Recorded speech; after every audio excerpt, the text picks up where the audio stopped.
Hey, good morning and welcome to Breakthrough Walls. I'm Ken Walls and I'm your host. And I have a really special guest on today, somebody that was introduced to me by my buddy Bob Donnell. I want to bring my new friend, Kassim Osgood, on. Kassim, welcome to the show.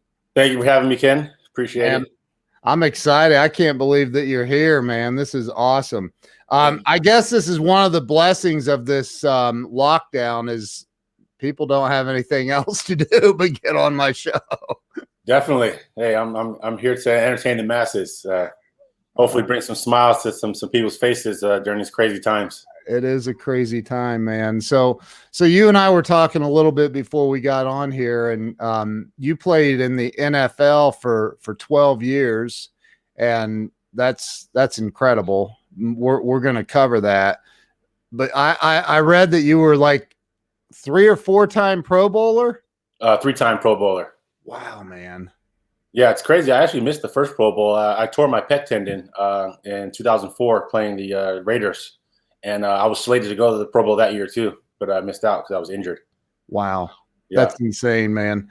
So why don't we start out with, I told you I created this to help people have a breakthrough and get unstuck in life. And, we all go through crap in life.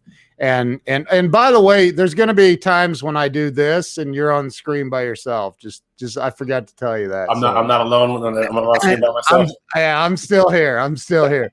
So let's start with, where were you born and raised? I was 1980. Actually, I was born 2 days after Mount St. Helens erupted. So I think the world was getting prepared for me to come into it, shake it up by storm. But I was born in Boston, Massachusetts in 1980, and we lived there 4 years before my mom separated from my dad, and we moved to California. And actually, I think the first trial was 1984. We're taking a Greyhound bus from Boston to Seaside, California, because we were going to stay with my uncle, who was stationed at Fort Ord at the time on the military base there. And I remember I had my little GI Joe little toys. Yeah. And I forgot one of them on the bus. And I remember that my brother had an extra one. And he told me, he says, I'm going to give you this one. But if you lose this one, not only are you going to be sad about losing this toy, but I'm going to kick your butt. So I was the youngest of 3 boys at the time. So it was double fold. I had to deal with the world and to deal with my siblings too. But right. They were good mentors growing up. They showed me the tough way to grow up. But yeah. I ended up growing up in Salinas, California, when my mother got remarried. My stepfather was a correctional officer at the state prison there. Wow. So, needless to say, we grew up with not only the military style, but also the prison style. So it was very structured, rigid. I learned a lot about cleaning. I think cleaning became one of my favorite pastimes, or it was forced to be the favorite pastime. But I mean, looking back on it now, I'm very appreciative of the skills that I was given on how to stay clean. So they say cleanliness is next to godliness. So amen. That was a good thing. It is. Yeah. I'm obsessed with that myself. Like, and it was from my upbringing too, right? So I can't raise kids, man. It's that 4-inch fold in that bed cover. Yeah. Yeah. Love that, man. So I mean, so your real father stayed in Boston. Yes. Yeah. He actually, he was a Rhode Island state trooper. So he actually stayed back. They actually moved to Rhode Island when we left. Wow. And, he became a state trooper out there. He passed away a couple years ago, but, wow. I know, growing up was, it was, not too crazy. My mom did a really good job of sheltering us from the craziness. We grew up in a pretty rough gang neighborhood. So I remember looking back on, as an adult, I look back on childhood and I asked my mom, I said, how come we were always grounded? I said, well, you weren't really grounded, but I just had to make excuses to keep you in the house because there's a lot of bad elements outside that I didn't really want to get you guys exposed to. So she kind of kept us close to the wing, like a mother duck kind of style. But I really got into just learning. I was a huge fan of learning. So I was always trying to maintain a straight A grade point average. I was always trying to outdo myself, a little bit of a nerd, just had a thirst for knowledge. And we had an encyclopedia set, the Encyclopedia Britannica, growing up. And I remember just picking random encyclopedias every day and just writing down everything I wrote. I would just rewrite it and wow, pictures and trying to learn and figure out ways, because I know that was 12 years old, I told my mom, I'm going to buy you a house when I get to the NFL. And I signed the autograph on a piece of paper. And I said, someday you're going to be able to cash this in and buy a house. Wow. My mom was like, well, it doesn't really work like that. You're actually going to have to do the work, then get the money. Yeah. But I had aspirations at a young age that I needed to. You were 12 and knew you were going to the NFL? It was, I remember I was 11 years old. My mom said I was too small and skinny to play football, tackle football. So she signed me up for flag football that year. And then I remember my older brother got to play tackle football. And I told my mom, I says, next year I'm going to play tackle football or else. That's just it. I have to play it. She said, okay, but if you get hurt, don't come crying to me. Yeah. I said, sure. It's like, my brothers are beating me up worse than the guys on the field. At least these guys are the same age and same size and not dealing with like big, huge kids. So I remember 12 years old, the first year playing tackle football, I said, I'm going to go in the NFL. I'm never looking back. And that was the goal ever since. That's incredible. So what part of California, were you in LA? Is that where you? Oh, in Salinas, California. It's up by Monterey Bay, Central Coast. Okay.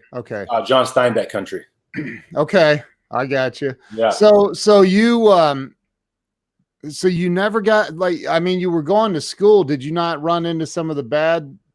Oh yeah. Yeah. Well, my older brothers and cousins fortunately they were there and around, and they sheltered me a lot from it. It was no me hanging out after school. It was always, hey, go to practice and go home. So I had not only the dad figure, but I had my older brothers like right there out there saying, hey, when you're done, you need to go home. So there was never get to hang out with these people or that. And I was super focused myself anyway, so it wasn't really like I was enticed by it. I knew a lot of the people that were in the gangs that were in my classroom that I would actually help tutor and study to help pass classes. So it was sort of like a twofold. Like, I'll help you study, you leave me alone and let me do my thing. So I was fortunate to have the older siblings that watched over me, and also some of the other people in my classes kind of like, yeah, that's Kassim. He's the nerd. He's the football guy. He's going to NFL, so we're going to leave him alone. So I actually had a whole community kind of almost rally around me. It's almost like I should write a movie about it. Dude. Here's the crazy part is there's this stereotype of, you just said nerd and NFL, and those are never used together. I mean, ever. Like, yeah, some of the most intelligent guys in NFL are the linemen. The quickest reaction times. I mean, those big guys are some of the most smartest guys because they have to think on the fly and react at the same time. So it's they often get overlooked for their smarts, but some smart football guys out there. Wow. So you so at 12 years old, you knew you knew that your destiny was the NFL. You proclaimed it, which I love that part. And you ended up going and you graduated high school and then you went to college. I know you went to Cal Poly, San Luis Obispo. Yeah. The funny story. My mom just heck bent on me being a doctor. She's like, there's no way you're going to run around for a living. And I was like, that's a funny way to put it. It's actually going to play football, Mom. But yeah, I'm going to be running around for a living in tights and helmets and pads and cleats. And I remember my mom telling me, she's like, okay, well, look, you go to college and study to be a doctor. And if you get to play football, then you can play football. I'll allow it. But you got to get a degree first. So I remember my senior year in college, I graduated fourth in my class. And I won this science award for designing an accelerometer that could show you G-force and vectors for space astronauts. And I remember when I submitted it to the Science Academy, I won a Science and Merit Award and actually got a scholarship to go to MIT for astrophysics. What? Yeah, and my mother was super excited. She was like almost in tears, crying, saying, I love this. This is going to be so amazing. I get to see my dream. My son's going to be a doctor. And I told her, Mom, this is great. I love it. I'm very appreciative of it. But they don't have a football team. And I don't know what to tell you, but I can't go there. She's like, you understand when you're passing up a scholarship to go to MIT, actual academic scholarship? She's like, you're blowing your life away for nothing, for a hope, a dream. And I knew my mom was telling me that just from like the brass tacks of her hard life growing up. She's like, you have to be practical and you have to have a backup plan and a realistic plan. And I told her, I says, I don't know what it is, but I can't shake it. There's a realistic plan that has been in my heart since day one. And I know I'm going to play in the NFL. And I said, Mom, not only am I going to play in the NFL, I'm going to get my degree. And not only am I going to play in the NFL and get my degree, I'm also going to become a businessman. And you'll never have to worry about money again. And I remember telling her that, and she's like, "It's not about the money. It's about you leaving a legacy. What's your legacy? What are you gonna do after football? Because they say that football only lasts for a couple of years, and then you're gonna be a young man out on the street, not knowing what you're gonna do next." And I told her, I said, "Well, after I'm done playing football and having a good time running around for a living, I'm actually going to become an actor, and I'm going to win an Oscar." And she says, "Oh my God, here we go again." She said, "You know how hard it is to become an actor?" She's like, "Let alone you want to play football, but then next you want to become an actor and get on TV." She's like, "They don't just let everybody on TV like that." I said, "Mom, have you seen the smile? I'm going to be on TV." And she's like, "I'm going to bring you back down to earth for a moment." She's like, "Okay, if you get your degree, you can do whatever you want. As long as you're staying active, you keep God first, then I'll support you." And my mom's one of the biggest fans. She's always been there to let me know if my head gets too big. Wow. Yeah, majority of my football career, she lived with me. I kept her close, kept all the family close. Wow. It was one of the ways to keep you from straying too far off that path, is keeping your childhood grounded and focused on the life lessons growing up. And there's do you ever watch what's the show with The Rock, Dwayne Johnson, where he's the agent? What's it called? I forget. Oh, Ballers. Ballers, yeah. I mean, is it that extreme, or is that just like TV? That's a little bit of Hollywood jazz in there. For the most part, the thing I had to be wary of is the people asking you to invest in certain things. Like you have to be mindful of the people that are targeting you, or people that are the women are trying to sabotage your career, or people always tugging you in different directions. And I would say it's not any different from the typical person who's tempted, and people try to stray you off of your path. But those who have that mind focus and that support group, you can stay the course. And I was fortunate to have a good group of people around me that keep me focused. And I'd say one of the people that once he came into my life, helped me stay focused on attaining the next goal was Bob Donnell. Bob's a very powerful leader, and he was the one that kept reminding me that you had this goal, you set the goal, let's remember your goal and keep that goal within reach. Because at times throughout your career, you're like, okay, I don't know if I'm ever going to get there. I don't know if I can transition. Can I actually leave football and feel comfortable? Because that transition is pretty rough, because your identity is built in football from 12 years old to 35, playing football. It's like, okay, now I'm not playing football. Now what do I do? I can be safe and get into broadcasting and still be, in the football realm, but also on TV, or I can, break free from that whole persona in general, totally, and then just go to the next step. And Bob helped me with that by introducing me to Glenn Morshower, and I was telling you earlier about that. Yeah. Dude, that I gotta back this up just a little bit, man, because you went a little fast over this, dude. You declined an academic scholarship to MIT. Yes. I mean, I don't even know what to say. Do you regret that ever? You ever regret it? No. What I do regret was that in the NFL they offer you a tuition reimbursement program, which I thought early on in my career I should have gone back to MIT and sort of just get like a secondary degree, because astrophysics is something that to this day I'm still heavily intrigued in. I know my wife comes down, she's on YouTube watching the programs talking about black holes and gravitational fields and gravitational waves. And she's just looking at me like, I don't understand any of this. I'm going to be in the other room until you're done.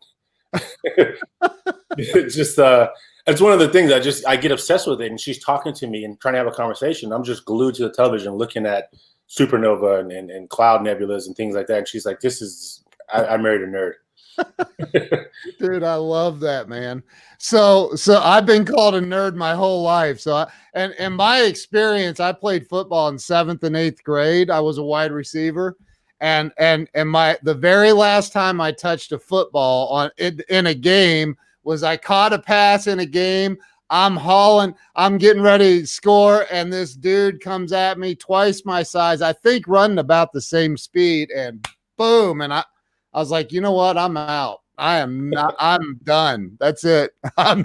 So I realized in eighth grade, that's it. I'm done. So Yeah. and that's the other thing, man. Is you're playing because you played college football, right? Did you get a scholar? Did you go on scholarship? Yes, I started out 3 years at Cal Poly, and then it seemed like it was not. I had dreams going to NFL, and I thought that I couldn't make it there by being at Cal Poly because of the level of competition. To me, I was breaking records at Cal Poly, and I was like, I got to go up a division and play better competition in order to get into NFL. So I ended up transferring to San Diego State, and actually, I was offered. When I wanted to transfer, I put in my transfer papers, and I wanted to go to the UCLA or Oregon. And actually, Oregon offered a scholarship, so I was going to fly to Oregon that day to sign the papers because in order to receive my eligibility for that year, I had to be enrolled by that day. It was the 12th day of the year that year, and the day I woke up was September 11th. Oh, so wow. September 11th, 2001, I was supposed to fly to Oregon to sign the contract. Didn't happen because all the flights were grounded, and ended up talking to my coach, and he said he had a friend named Ted Tollner down at San Diego State. And he says they'd be very willing to give you a scholarship because your grades are spectacular. And if you travel down there and you like the school, then they'll offer you a scholarship. So my brother drove up from Los Angeles to San Francisco to pick me up, and then drove me down to San Diego. Wow. And when I came down there, met all the guys in the team, met the coaches, had a good conversation with Coach Tollner. And he says, you know what? These grades are spectacular. It's very rare you find a guy who's such a good athlete, also a scholar athlete as well. So he's like, if you want to come here to San Diego State, you're more than welcome. We'd love to have you. And I was on campus that day. Well, the first day I was on campus, I was walking to my new dorm. And I saw a huge crowd of people going the opposite direction of me. It was like 7 o'clock at night. I was walking to my dorm, and I asked one of the people walking around, I said, hey, where's this huge crowd going to? Like, oh, we're going to the Rock Church. You should come check it out. It's really cool. I said, there's a church on campus? I've never heard of that before. It's like, oh, no, well, they don't really have a home yet, so they're actually a growing church, but you should come check it out. So I ended up going. I turned around and went to the 7 o'clock service at the Rock Church. It was over at Montezuma Hall at San Diego State, and ended up meeting Pastor Miles McPherson. And Miles McPherson, it was a former San Diego Charger as well.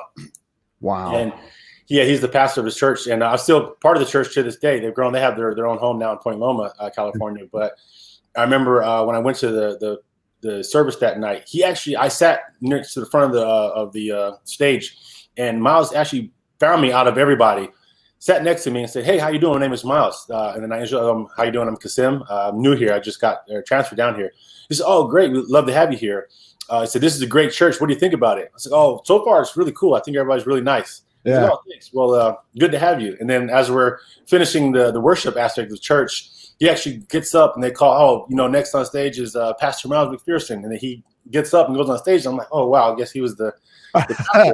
Wow. And it was just it was great. He actually became a great friend and confidant throughout the years, for a lot of aspects of life lessons that he's taught me. But he was another guy that out of nowhere, just, I end up down in San Diego State, bumping into the pastor of the church. And then, this guy was the guy that, we got married at the church, me and my wife, and got our kids baptized there. So it's funny how everything happened from 2001, September 11th, moving forward. It was just, adversity comes and you just redirect. And I mean, I'm sure you believe this, that there's a lot of times, for example, are you kidding me? I can't go to Oregon now. Are you kidding me? Like, right. That's sometimes that's just God going, wait a minute. Like, I'm not saying God caused planes to crash into buildings for you. Yeah. I'm saying that, from what you just said, every tragedy, you can find a blessing in it. I said that the other night on a live stream. Yeah. I remember, I was sitting there in the house, I had my bags packed already, and I'm just staring at the TV in disbelief. One, because planes are crashing into buildings. I said, are we at war? What's going on? Yeah. I think I'm going to get enlisted. Like, it was just all the things go through your head. Are people safe? Who else is under attack? And I didn't know what was going on. I thought it was like, the end of the world. And then after processing that information, my coach calls me and was like, hey, I don't think you're going to make it to Oregon. All the flights are grounded. What do you want to do? And I remember saying, for a moment there in my head, the internal clock was saying, you got to find something quick. what's the next plan? Take whatever you get and let's just go. And then I remember taking a moment to say a little prayer, saying, God, if I'm not going there, then what am I doing? I don't know what to do. I'm kind of stuck. For the first time, I was a person that's loved to plan things out. I said, you know what? This is that time where he said, you're walking by faith. I said, Coach, if you got a plan, I'm all for it. I'm open, totally open. Everything is yes. Whatever it is, I'll just say yes in advance. And that's when the San Diego State plan just came in. He said, well, I have this as well. In the back of my mind, I'm thinking, I was going to go to Oregon, and you have San Diego in your back pocket, which is right down the street in California, beautiful beaches. Yeah, let's go. A little bit nicer than Oregon. Definitely. Yeah. Wow, man, that is so cool. I love hearing stories like that. So you go to San Diego State, you finish up there, and what happened from there? That's when you got into the NFL. Yeah, actually, I was All-American the year I transferred to San Diego State. And when you transfer upper division, there's a cherry picking rule where the big schools can't pull the better athletes from smaller divisions. Okay. So I actually had to sit out a whole year. So I was literally what you would call on practice squad a whole year as an All-American on practice squad. And that taught me humility, taught me patience. It helped me love the game more. Yeah. I was able to help other teammates, in study hall, focus on my schooling. And that year, my grades are phenomenal because there was no football, no traveling. It was just studying.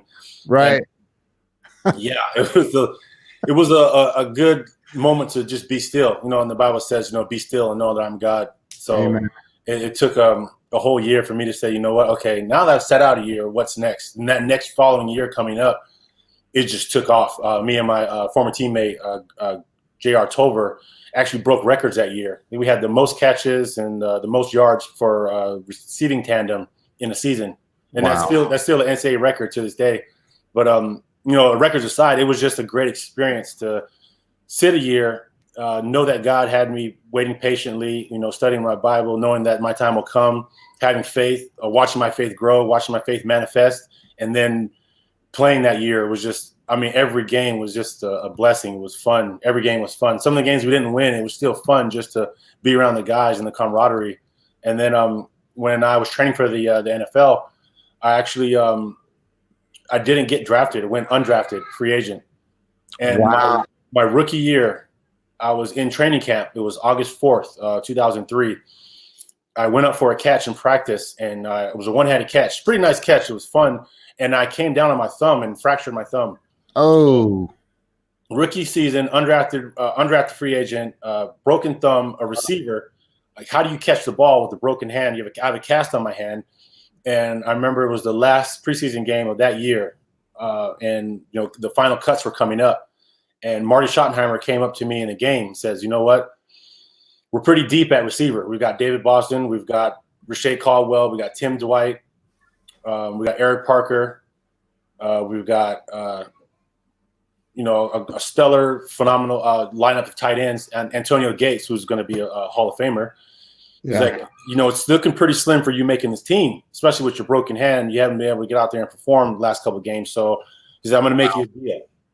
And Marty Schottenheimer is one of the all-time. He's a historic coach. Schottenheimer. He's a great guy. I've heard of him. He looked me in my eyes on the sideline and says, I love you, kid. You got a great heart, a great personality. He's like, I need you to do me a favor. I need you to run down this field and cover this kickoff. And if you can cover this kickoff and make the tackle, I'll guarantee you'll make a spot on this team. And I'm looking out at my broken hand, my cast, not really a huge special team guy at the time. I said, you know what? This is my dream. I will do whatever it takes to keep it going. If this is what I got to do, if this is my time to shine, that quintessential moment. Yeah. So I'll do it. I said, okay, I'll do it. I put my mouthpiece in, he hit me in the back of the helmet, said, get out there and make it happen. That kickoff happened. I think I was the first person down there by 15 yards. Ran down. I tackled the guy on the 10-yard line. And it was unreal. I wrapped up the guy, tackled him. I remember landing on my hand again. I probably refractured my hand. I don't remember. I remember walking to the sideline, my hand throbbing. I was just so breathing hard, excited. Marty Schottenheimer comes up to me, and you can see the tears coming down his face. Marty was a huge crier, very, very in touch with emotion. Comes up and gives me the biggest hug and says, as long as I'm the coach on this team, you'll always have a job. You'll always have a job if I'm a coach on this team. And sure enough, year in and year out, I was really, really focused on being a receiver because that was my passion. But I knew that special teams was just as important to win games. That hidden field position you needed for special teams. So I made it my thing because Marty loved it that he was his thing. So I said, you know what? Because this coach had faith in me, I'm going to make sure that he knows that his wish was never, doesn't go in vain. So I did whatever I could on special teams throughout the year, and I actually made a career on special teams doing that. What? And this was with what team? This is with San Diego Chargers in 2003. Okay. Yeah. Wow. So you at what point did you get signed though? Because you were free. Did they sign you and bring you in? That after that game, I made the final roster. Yeah, I made the 53-man roster. So you played in that game and you weren't even signed? No, you're not official until the 53-man roster, and they had the third and final cuts after the final preseason game. Wow. Yeah, so I just knew when I broke my hand and I wasn't even on the team. But then I went down and said, you know what, I can wrap this little hand up here and make a club and go down there and start tackling people. So and I just took it back to the years growing up with my brothers. Like you have anger and frustration. How do you make it work to your favor? And my brothers would always tease me and pick on me here and there because, like I said, when I was younger, I was smaller back when I was younger before I had the growth spurt. But I was a bit of a nerd.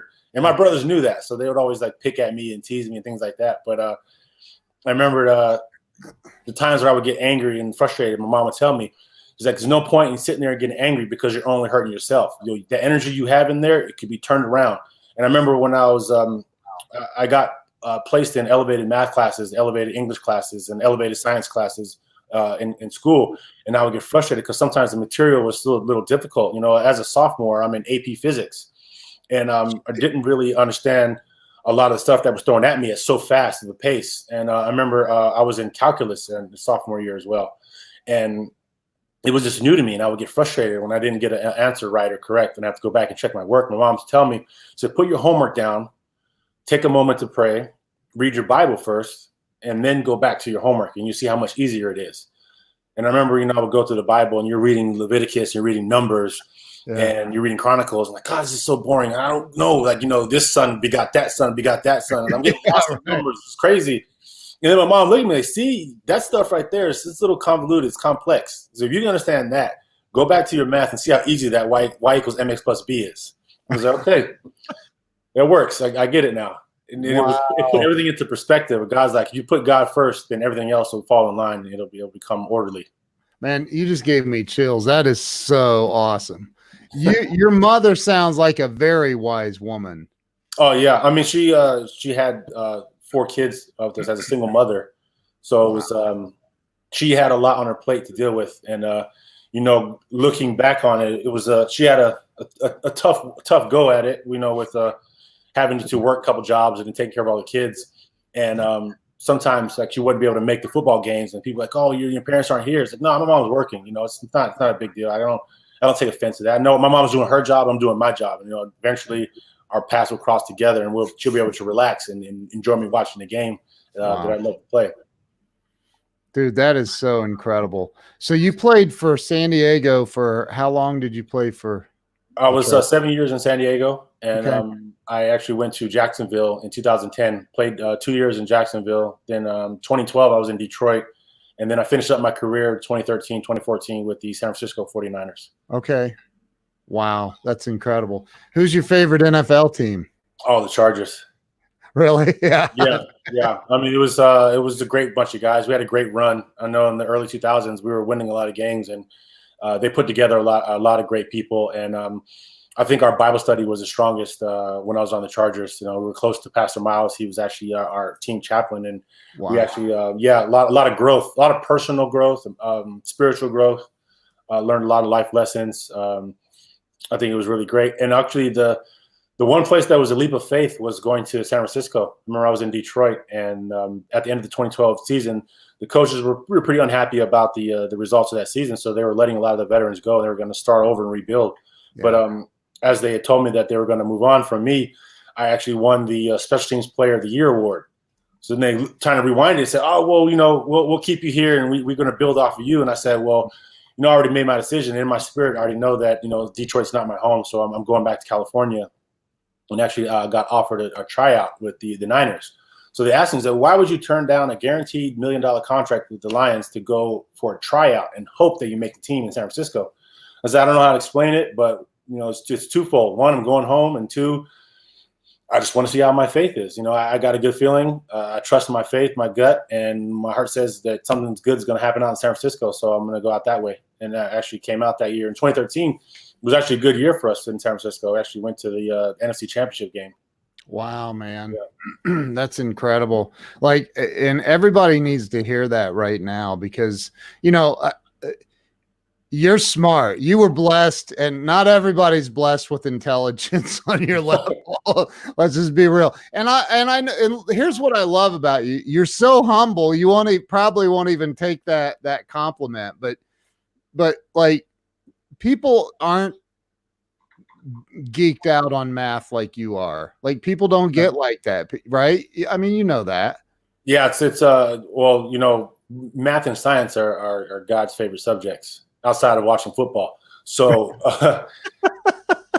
you can make a lot of sense of stuff if you just sit down and crunch the numbers. They always say that, you know, like when it comes to tax season is a good example. Yeah. People hate it, but if you actually look at what taxes go to, I'm not a fan of taxes, but I do know that if you crunch the numbers, you can make sense of it more, so where it's more easy to palate.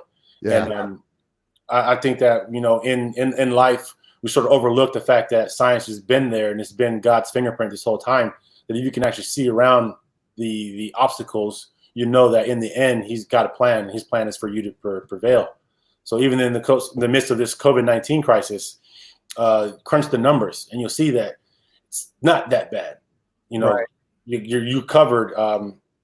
Have faith in your health, in your immune system. Have faith in the science and the doctors, and know that there are people that are out there that are actively looking for answers and solutions. And no war goes on forever. There's always going to be a climax and an end point, and you're going to look back and say, you know, I made it through. That wasn't that bad. No, it was scary. It was rough. There was some rough patches. I didn't know if I was going to make it, but I just leaned on my faith and know that with your faith, you can continue on and persevere. And I think that this too shall pass. Amen, man. I love that. So you finished up your last 2 years with San Francisco. What was the last year that you played in the NFL? Last year was 2014. Actually, okay. I broke my hand. Again? Yeah. It's funny. I mean, football. It's a better hand than a knee. I say that. I was blessed to not have a knee injury my whole career, and wow. No serious injuries. You know, a couple broken finger bones here and there, but that's part of the game. But actually, I hit Richard Sherman in his helmet. He was holding me a little bit in the game. And for all you football fans that know that, they know Richard Sherman. I actually ended up punching him in his helmet and kind of cracked my hand. It was not a good idea at the time, but kind of cracked my hand. Yeah, the human emotions kind of take over every now and then, and you don't make the best decisions on the fly. I am privy to that shortcoming as well. I saw a YouTube video of you. Literally, you were flying, man. I was waiting on that R. Kelly song to come on. You flew over the top of this 6 foot something dude and like flipped in the air and landed and pulled him down, man. Yeah, that was we were in London that game, and Wembley Stadium is not built for football, and the grass was really soft. And the kickoff before that, I was running down and I tried to shake a guy and I slipped because the mud just kind of took around my feet. And I said, you have to maintain your lane so you don't open up a lane for the runner to go through. So I was like, this guy is 6'7", 340 pounds. 2 guys. This is back when the wedge was still legal. And they had those big guys in front like a wall. I said, there's no way I'm going to get through this guy. I just knew. It's like the walls of Jericho. I got to sing 7 times and go around and they're going to fall. I ended up saying, you know what? I told my buddy next to me, I says, hey, Brandon, you got to run straight and just stack behind me, and you'll see what's going to happen. It's going to open up like the Red Sea, and you're going to go through and tackle the guy. And he's like, what are you going to do? I said, I'm going airborne. Like, what are you talking about? It doesn't make any sense. No, what are you talking about? Don't do that. Just do what you're supposed to do. I said, this is what I'm supposed to do. And I remember we broke the huddle, and you just came out. I was running. And I remember after the game, he told me, he said, man, you were one of the craziest people I've ever seen in my life. So I've never seen that ever in the history of football. I said, sometimes you just got to make do with what you got. And Dude, you went up and over. It was crazy. Yeah, so I ended up flying over the top of the guy. That was awesome. Wow. So my wife and daughter are watching, by the way. My 9-year-old, that's what she says. You're a great role model for kids. And dude, you really are, man. So you got out of the NFL in 2014. And you and I talked a little bit before. Is that when you met Glenn, or had you already met Glenn? I had already met Glenn. I think I met Glenn in 2011. Okay. Yeah, it was my second season in Jacksonville. I was out on vacation. I was back home on vacation, and Bob had one of his dinners that he has, where he has speakers come. And I remember he said, "You got to meet my buddy Glenn Morshower." I said, "You know who he is?" Yeah, I know who Glenn Morshower is. I'm watching everything. That's Aaron Pierce from 24. He's like, "Would you like to meet him?" I said, "Heck yeah, I want to meet him." And ended up meeting Glenn, and we were talking forever. And that's when I was talking to Glenn about acting passion. I said, "Yeah, we were little kids, always grounded all the time. But my mom gave us a VHS camcorder to record. So we would reenact scenes from movies on our little camera, and then we'd go back and watch our work when my mom got home." That's awesome. And, yeah, I got bit by the acting bug at a young age. And then I told Glenn, I says, "Yeah, when I'm done playing football, I really want to transition into acting." And then he gave me the lay of the land, like, the actual reality behind acting. And he says, there's a lot of parallels between acting and football. You're going to have a lot of monotonies, a lot of dog days, a lot of long hours, repetition. And I looked at him and said, "Oh, that's training camp. Yeah, okay, sign me up. I'm ready to go." And then he also said, you're going to have to totally lose yourself and rebuild it, because you don't want to carry your football persona into acting, because acting and football are different, where you have to be an active listener. You have to be in touch with your emotions, and you have to be willing to do things that most people would not do or not feel comfortable doing. And I mean, he was spot on. Those days of just being on set, repetition. Acting is a lot different from football, because in football you have that physical cathartic release where you get to tackle people and hit them, and in acting you don't get the reward right away. You have to wait for the finished product to be shown to the people, and then you have to wait for people to give the response on how they viewed your work. So it's a little bit different in that aspect. But Glenn was a great teacher. He's a great teacher. His class was phenomenal. Taught me a lot of life lessons, how to be a better father, husband, actor, all in one. Glenn is one of the most incredible human beings on planet Earth.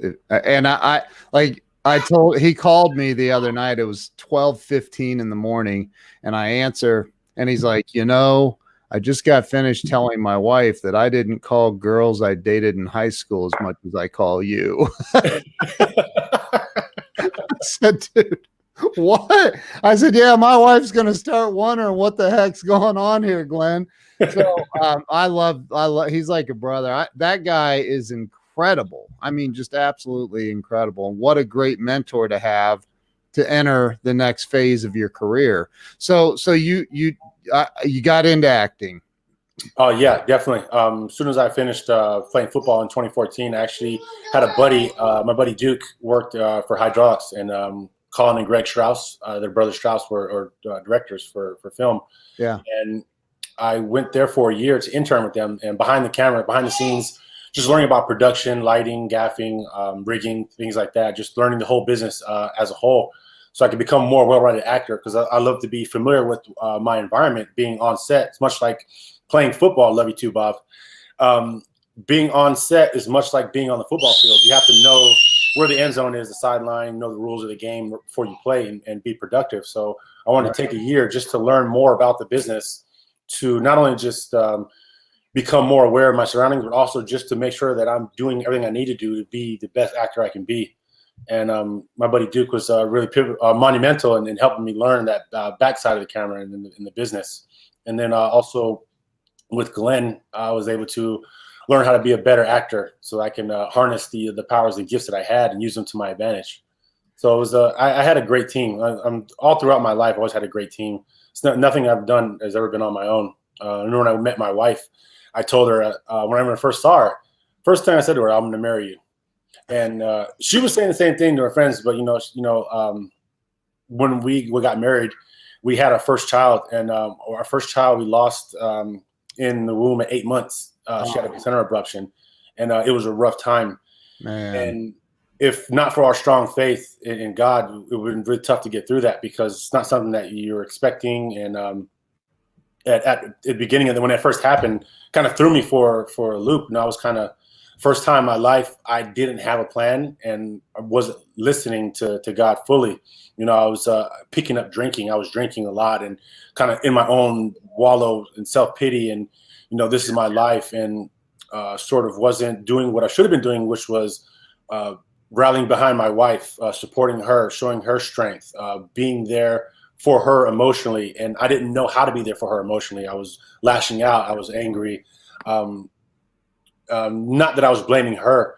It's more that I was blaming myself. Like, what did I do in my life? Something I did back in my life. I'm trying to go through, do a self audit. What did I do to deserve losing my child?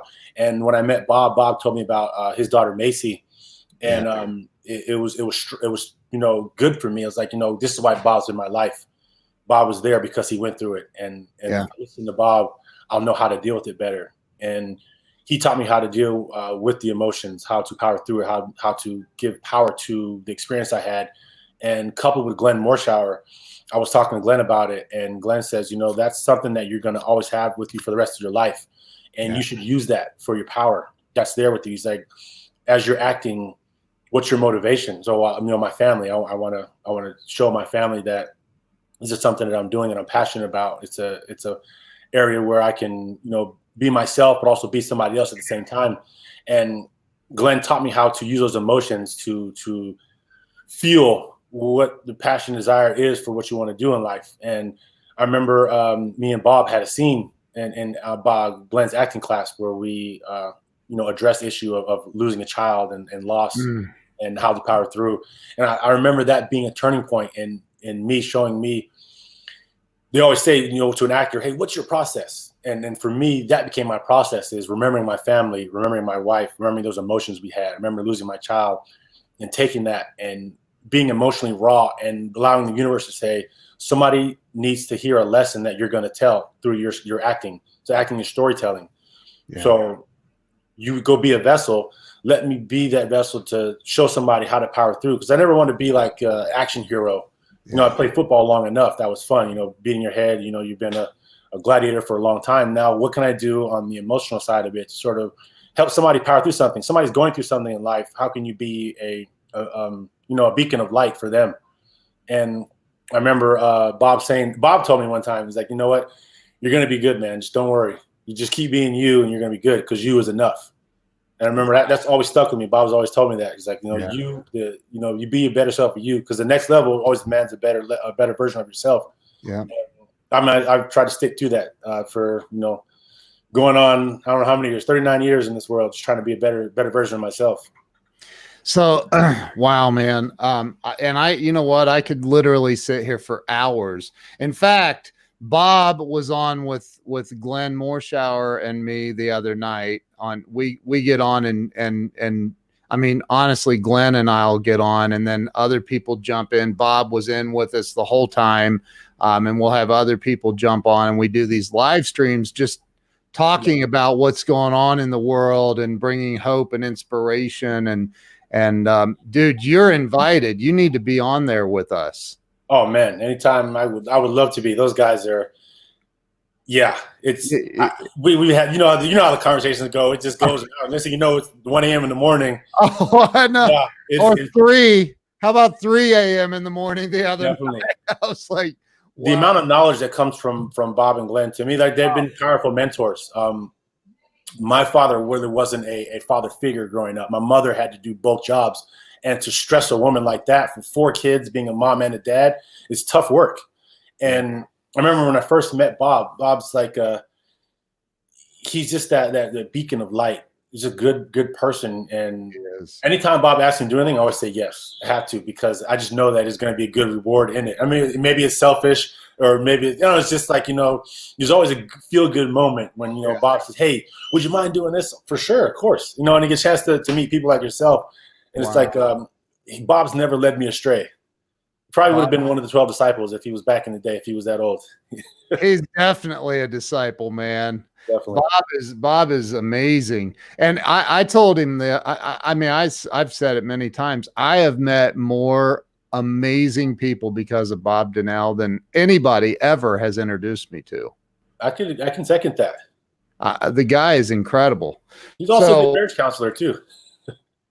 Is it? Yeah. Me and my wife had a couple rough spots, and hey, Bob, can you come over and help out? And I hate to put you in the middle of this, but we need an unbiased opinion. We're both at odds right now. We need somebody to be in the middle, the mediator. Great mediator, because he comes in right away. He says, "Look," he tells my wife, Claudine, "I'm not on Kassim's side. Kassim, I'm not on your side. I'm not on her side. I'm in the middle. So I'm going to give you the answers straight from the middle. I love you both evenly. It's just that I'm going to give it to you straight and how it is." And he's always the person who just gives it to you how it is. Bob was on his way to Columbus, Ohio, where I'm from. Go Bucks. I had to, man. but and we were going to do a next level pop-up dinner here in Columbus. Mm-hmm. And that's when this whole thing struck with COVID and we had to postpone it, but it's going to come up. It's going to happen soon. But so listen, you have, and I thought I saw, have you been in some films? You've been in some? Yes. I was in Skyline. It's a sci-fi movie, Beyond Skyline. And also I just recently, it was my first production credit. I was the executive producer for a movie called The Psycho's Path. It was a little horror film. Okay. And then the last film I just did is a movie called 420. It's a funny little comedy movie about the holiday 420. They're trying to make a holiday. But one of my buddies from my acting class, from Glenn Morshower acting class, actually, my buddy Noah Applebaum and his girlfriend Terry Fruchanchi were the directors of it. And he told me, he's like, "Hey, we'd love to have you in this comedy. I know you have a lot of people that are following you, and you have a lot of kids that are mentored, but it's like, I love you. Just bear with me for a moment." He's like, "I know you're not a huge cannabis guy, but this is a funny comedy, and I think you have opportunity to sort of springboard yourself as a comedian, and we'd love to have you part of this film." So, okay, I read the script, and it was probably one of the funniest scripts I've ever read in my life. And really? Yeah. So I said, yeah, I'm all for it. I'm in. And ended up doing the film. It was the most fun I've ever had on set in my entire life. I didn't think that work could be like that could be work. I mean, it was from 6 a.m. to about 9 o'clock at night, but it was nonstop laughter, fun, it was jokes, serious moments where serious moments are still fun. Yeah. But I mean, it was just overall probably the best experience I've ever had in Hollywood to this day. Have you done any motivational speaking? Yes, I have. Yeah, I was going to say that's got to be your next big career move, man. You need to be a motivational speaker full time. Yeah, I had a foundation. My good friend Steve Haynes, before he passed away, he was the president of my foundation when I was playing in the NFL. Wow. And it was called Athletes for Education. And we were the second largest foundation behind Junior Seau when I was in San Diego. Wow. And he reached a lot of kids, a lot of lives, did a lot of positive things, a lot of fun things. And one of my favorite things was going to speak to the children and the youth. And I remember we were in North County, San Diego, at I think it was Del Mar High School. And one of the volunteers asked me, "Well, why are you at this school? These kids don't need your help. The kids in Southeast San Diego, the ones in the poor community, those are the ones that need your help." And I was like, "No, you have it mistaken. Every kid needs to contribute to society as a whole, because the kids here that you would consider to have a privilege need to understand it's important to give back as well. So not only do they need to understand that it's important to give back, they need to also see what it's like on the other side, so that they don't feel entitled, and that they do appreciate their privilege that they have." Wow. And they can see that the people on the other side are not beneath them, but they're just not afforded the same luxuries that they had growing up. So I had this mentorship program where I would take kids from Southeast San Diego and kids from North County, and I'd bring them together, and they would study together. And after studying, we sit around in a circle, and they would talk about their lives, like their family life growing up, what their experiences are, what their weaknesses, their strengths, things they're worried about, things they're scared about. And I remember one of the kids from Del Mar High School was saying that, my father's an alcoholic and my mother works too much, so I'm often left at my house by myself to my own demise. and an idle mind is the devil's workshop. So Yeah. one of the kids saying, I want my dad to get better, and I miss my mom. And I remember one of the kids from Southeast tapping one of the counselors on the shoulder, saying, "Man, that happened to me too. How does it happen there? I thought they were rich. I thought everything was good with them." And it's like, no, you have to understand these life problems are bigger than money. It's bigger than status. These are socioeconomic, emotional problems that are something that it has to be addressed all throughout the community, whether you're rich or you're poor. Everybody wants love. I mean, love is something that we all crave. And whether you're living paycheck to paycheck or you're living luxurious, all you want is love. And these kids started to realize that. And I remember one of the kids that was at the Tucson Center. He was from the homeless kids center. I brought him to one of the sessions I had at La Jolla High School. And he said, "Man, this is great to see all these kids that are struggling with the same things I have, like bullying and they're scared to show how smart they are. Or there's a girl I like, but I don't think she likes me because I have acne. Saying things that you worry about as a high school kid." Yeah. I showed them. I remember getting up and telling them, like, you guys, I grew up in the gang-infested neighborhood. I was a nerd. I got straight A's. I loved it. I was proud of it. I was the guy that was the jock who would defend the nerds that were getting picked on in school. And said, because I had who I was, to me, was more important than what other people thought of me. And I said, and that's the main thing, was that once you start loving yourself, you get power from that. It doesn't matter if you have money or not. The fact that you love yourself and you're in touch with yourself, people gravitate towards that. And you can become whatever you want to be as long as you love yourself first. And that was one of the messages I tried to preach to the kids a lot, was that, put yourself first and love yourself. And then, you'll see that doors will open up because people want to help the person that's helping themselves. So man, you're like, wow. I'm blown away. So Bob, thank you so much, man, for introducing me to Kassim. So Kassim, what's going on now? What are you up to these days besides being in lockdown? Oh man, if you could hear it right now, the kids are going crazy upstairs. my wife is awesome, man. She's my rock. Yeah. I love my wife to death. Me and my wife are polar opposites. I mean, the other day we were in quarantine and we're sitting on the couches and she's like, "You're just always on your phone. Like, you can't sit still and just talk to me and be present and hang out." I was like, "I can, but the way my brain works is that I have to multitask. Right. I have to be like, the TV has to be on and I can be talking to you. I have to have the radio playing and I'm doing homework. It's always something. I have to have like multiple things going on." So, because I'm just used to that, like the crowd noise and then focusing on the quarterback giving the play call. And I remember she telling me, she's like, "If you can give me your focus and attention, you just give me 1 hour. You can go have 4 hours on your own." So right now she's wrangling the kids upstairs and keeping them away so that I could have peace down here. But I know once I'm done here, she said, "Okay, here's the kids. The kids are yours." How many kids you guys have? We have 2 kids, a boy and a girl. 3-year-old and a 1-year-old. 1-year-old and 2-year-old. She'll be 3 in 2 weeks. Wow. But, yeah, they're a handful. They're yeah. Yeah, but I've been double duty daddy daycare along with my wife. So quarantine's been fun. Yeah.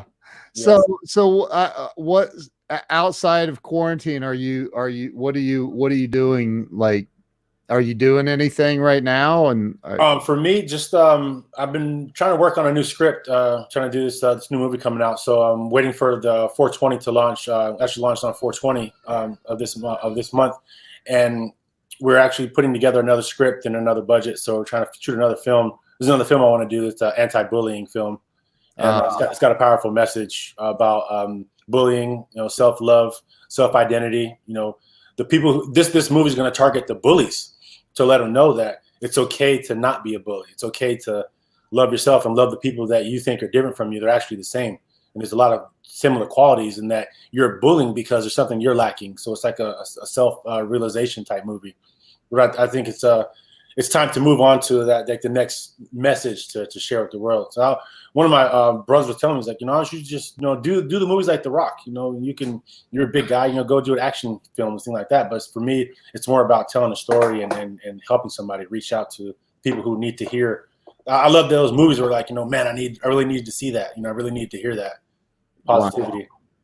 Wow. Dude, is that your wife? Yeah. I think the kids are driving their nuts upstairs. Tell her she can pop on and say hi if you want. Love to meet her. Here we go. Here's a little one here. Hey. Say hi. He's like, what is going on here? Yeah, deer in headlights. It's like, this is what I've been being held upstairs for. It's adorable. So Kassim, I don't want to keep you all day. I'm sure your wife is at her breaking point now. So listen, I genuinely want to thank you. I appreciate you for coming on, sharing your story, your hope. Everybody should definitely be following you on your Facebook page, right? You've got the Yes, sir. Yeah. Anywhere else? Are you active on Instagram or? Yeah, Instagram. I'm Instagram Kassim Osgood and Twitter Kassim Osgood 81. Okay. Yep. Dude, thank you so much for coming on and your inspiration, hope, what you're doing for kids. Yeah, there's the other one. She wanted to say hi. Hold on. Let's go. Hi. Hi, how are you? Okay. What's your name? What's your name? Claire. I'm sorry? Claire. Kalea. Yeah, I brought my dollies. Is that a unicorn? Yeah. She's the unicorn princess. I'm your and I got my stuff and brush. She's adorable. She's awesome. She's gonna be the talker. My son's more of the mover and shaker, and she's the talker. They're a good 1-2 punch. That's awesome. Kassim, thank you so much. Enjoy your family. Y'all stay safe. And if there's anything I can ever do for you, I'm here, man. Anything. So. Oh yeah, it was a pleasure meeting you. I appreciate the platform and the time. It was a gift for me. I appreciate it. And thanks, Bob, for the introduction as well. And whenever you guys are on those 1 a.m. Talks, then let me know. Dude, I'm. What's your wife saying? No, I'll know. Yeah. No, he was saying that Bob, Glenn, and him get on, and they're just talking forever, just vibing. So yeah, we'll definitely. I've got your cell phone. I'll just text you and say, hey, I'm gonna email you the link or something. Dude, okay, for sure. You're awesome. Thank you so much. I appreciate it. Y'all seriously stay safe in this crazy time and definitely you too. Keep that faith. That's awesome. I love it. Definitely. I love it. All right. I'm going to end don't hang up on me yet. I'm going to end the live stream. Thank you all for sharing and watching. And Kassim, thank you again for sharing your story. Oh yeah. Thank you.